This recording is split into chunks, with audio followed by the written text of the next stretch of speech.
Në kuadër të ditës ndërkombëtare të të moshuarve, një takim i veçantë u zhvillua në qendrën komunitare në Lushnjë, ku u vlerësua roli i të moshuarve si shtyllë memorjes, urtësisë dhe përvojës së shoqërisë sonë. Në këtë aktivitet të ngrohtë morën pjesë zonja dhe zotërinj të moshës së tretë, të cilët ndanë momente reflektimi dhe mirënjohje për kontributin e dhënë ndër vite.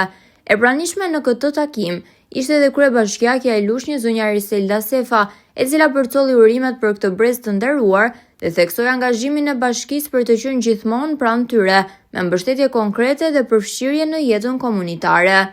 Ju jeni pasuria joni gjallë dhe shoqëria jon ka nevojë për zërin, mendimin dhe përvojën tuaj, u shpreh ndër të tjera kryebashkiakja Sefa. Takimi u shoqërua me emocione, buzëqeshje dhe aktivitete simbolike, duke kthyer këtë ditë në një homazh të merituar për të gjithë të moshuarit e qytetit të Lushnjës.